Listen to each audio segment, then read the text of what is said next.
Бүгін осындай аққудың декорын жасап үйренетін боламыз.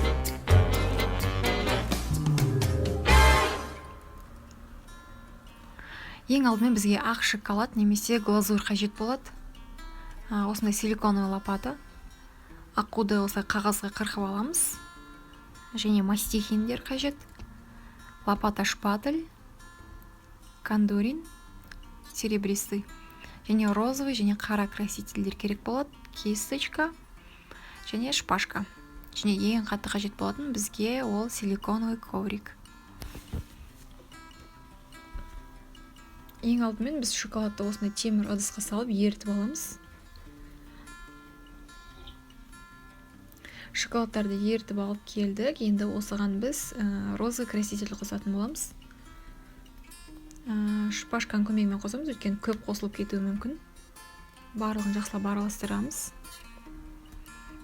Және силиконовый коврикке құйып, шпательдің көмегімен жайып, аққуды қойып, мастихиннің көмегімен кесіп аламыз. Барлығын кесіп алған соң, шетіндегі қалған артық шоколадтарды жаңағы темір ыдысқа салып, қайта ерітеміз. Олардан қауырсындарын жасайтын боламыз.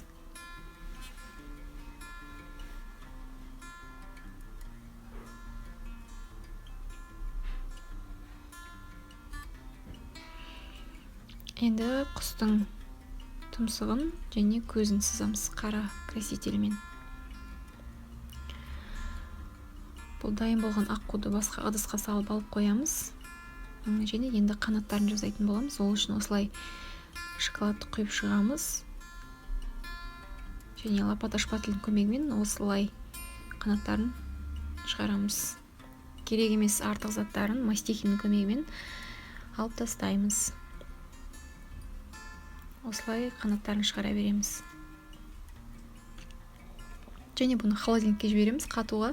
Біз холодильниктен алып шыққан соң осылай шоколадтар қатып қалады. Барлығын мастихиннің көмегімен ажыратып, шет-шеттерін кондуринмен бояп шығамыз, серебристый кондуринмен. Біздің детальдар дайын. Енді дайын тортыңызды аласыз да, осылай құрастырып кете бересіз. Егерде тортқа жабыспай жатса, жаңағы шоколадыңыздан қалған болса, сол шоколадтың көмегімен жабыстыруға болады.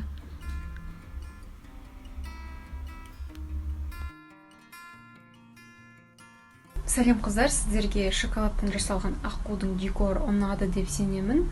Енді бізде алдағы уақытта онлайн мастер-класс болады. Онда 5 түрлі торт және осындай 2 түрлі декор болады. Торттар ішіне тирамису, фисташковый рулет, ягодный торт, морковный торт және сникерс торттар болады. Жазылып үлгеріңіздер.